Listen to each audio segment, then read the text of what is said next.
하심. 자신을 낮추고 마음을 내려놓다. 해인사 행자실에는 하심이라고 쓰인 족자가 있다고 한다. 행자들은 이 족자 앞에서 계를 받는데 이것이 행자의 수행 규범이 된다. 이 글은 지월 스님이 쓰셨고 하심은 수행의 출발점이자 종착점임을 강조했다. 법명은 병안, 법호는 지월이다. 1911년 전북 남원군에서 태어나 16살에 발심하고 오대산 월정사에서 지암 스님을 은사로 모시고 출가했다. 25살에 범어사 일봉 스님에게 구족계를 받았다. 구족계를 받은 후 지월 스님은 여러 선원을 돌아다니며 정진했다.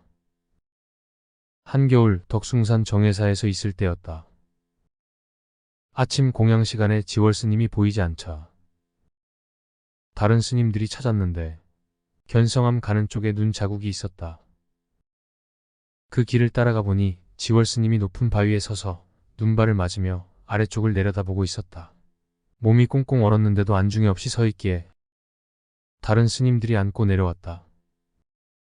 그 일이 있고 지월 스님은 정회사를 떠났다. 그리고 3년 후에 정회사에 다시 왔다.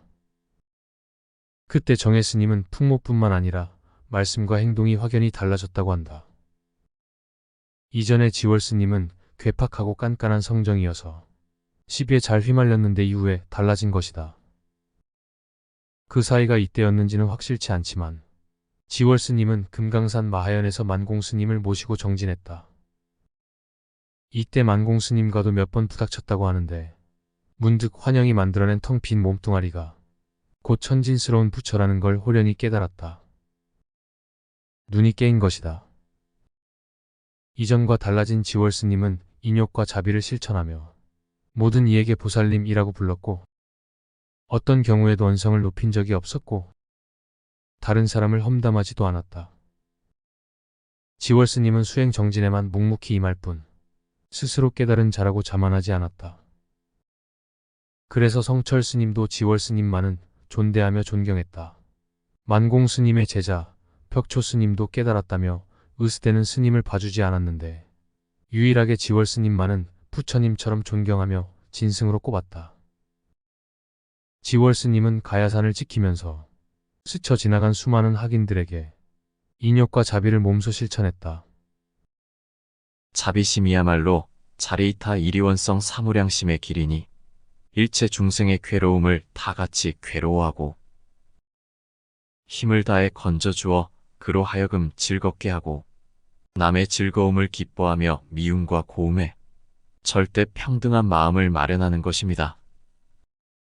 이래서 자비심은 바로 출세심이라 하였고 이 마음을 가질 때 인욕정진을 성취하게 됩니다. 지월 스님은 인욕과 정신은 부처님이 성불하신 양대력이라면서 인욕은 안락행이고 정진은 열반도라고 강조했다. 1951년 대중들의 권유에 해인사 주지가 됐다. 하지만 그 자리를 탐탁하게 여기지 않았으며 큰 자리에 앉았다고 티내지도 않으셨다. 수행인이 직책을 맡는다는 것은 자기를 더럽히는 행위고 세물과 야합하는 자만만을 가지게 됩니다. 어느 날 통도사에서 수행하던 스님이 해인사를 찾았다. 마당에서 빗질하던 지월 스님은 그를 보고 달려가 바랑을 들어주고 반가워하며 출가 본사와 은사 스님을 물었다. 객 스님은 거드름을 피우며 절 이름과 은사를 소개했다. 지월 스님은 그 이야기를 듣고 칭찬했다. 거량한 도량이고 거룩한 스승입니다. 그리고 해인사 이곳저곳을 안내하며 공부를 잘해야 한다고 당부했다. 객 스님은 꾀죄죄한 누더기를 걸친 스님이 자꾸 말을 거는 게 귀찮아져서 불명을 물었다. 어이구, 죄송합니다. 소승이 실수를 했네요. 소승은 지월이라고 합니다. 지월 스님에 대한 명성은 큰 스님들에게 들어왔기에 객 스님은 자지러지게 놀랐다. 단 하루 만에 그는 자신의 오만을 꺾고 하심하게 되었다. 해인사를 찾은 한 손님이 사소한 시비 끝에 꾀죄죄한 누더기를 걸친 지월 스님의 뺨을 때렸다. 지월 스님은 얼른 그의 손을 잡고 말했다. 얼마나 손이 아픕니까? 그 손님은 지월 스님의 말과 행동에 한치의 거짓도 없음을 알고 눈물을 흘리며 참회했다. 공양을 준비하는 행자가 뜸을 제대로 들이지 못해 위는 설고 아래는 타버렸다. 이를 본 지월 스님이 말했다. 밥이 꼬들꼬들한 것이 좋네요. 맛이 좋습니다. 며칠 뒤 행자가 밥물을 잘못 맞춰 밥이 죽이 됐다. 이를 본 지월 스님이 말했다. 밥이 촉촉하게 되었네요. 맛이 좋습니다. 한 행자가 수각에서 쌀을 씻다가 반토막 난 쌀을 떨어뜨렸다. 이를 발견한 지월 스님이 행자에게 말했다. 쌀 한 톨에 시주 은혜가 7근입니다. 비록 반토막이지만 소홀히 해서는 안 됩니다. 지월 스님은 울력이 있을 때마다 한 번도 빠지지 않았다. 풀을 뽑거나 마당을 빗질하는데도 늘 앞장섰다. 지월 스님은 낙엽이나 풀을 긁어 모아 해인사 해우소에 넣어 거름으로 사용했는데 지월 스님이 입적한 후 그 일을 하는 사람이 없었다고 한다.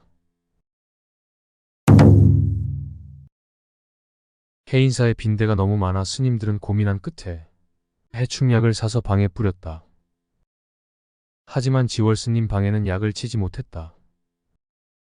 다른 스님들은 빈대가 물면 공부에 방해가 되지만 나는 그렇지 않습니다. 오히려 수마가 찾아올 때 잠을 쫓아주니 얼마나 고마운 도반인지 모르겠습니다. 지월 스님은 누군가에게 화를 내지 않으셨다. 다만 수행자가 공부를 게을리하거나 다른 것에 눈이 팔리면 경책하는 대신 눈물을 흘리셨다. 그 눈물을 본 후학들은 당연히 자신의 행동을 반성하고 정진에 몰두했다. 스님 노릇하는 것은 한량없는 복입니다. 부처님 말씀대로 수행하는 사람은 신심이 양식입니다. 한번 참으면 오래 즐길 수 있다고 했는데 어찌하지 아니하며 하면 되는 것을 하지도 않고서 안 된다고만 해서야 어찌 되겠습니까?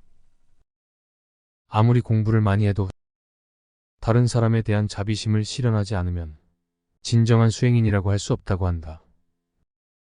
지월 스님은 거대한 사상이나 이론을 펼치시지 않으셨으나 누군가가 힘들어하면 먼저 다가가 위로를 건네고 좋지 않은 행동을 하면 그러면 안 되지요라고 충고했다.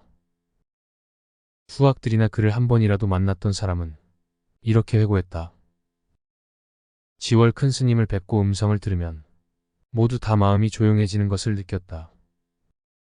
1973년 입적을 앞두고 몸이 편치 않을 때 봉선사 운어 스님이 찾아와 물었다. 스님, 화두가 들립니까? 지월 스님이 말했다. 내가 내 집을 두고 어디를 가는가? 어느 날 상자가 물었다. 스님, 염라대왕이 보입니까? 지월 스님이 말했다. 내 눈에는 안 보입니다. 그 후 입적했다. 세수 63세, 법납 47세였다. 도견, 도성, 운범, 도안 등의 수많은 제자들은 지월 스님이 입적한 후에 행장과 사진을 담은 지월 대선사 영첩을 발간했다.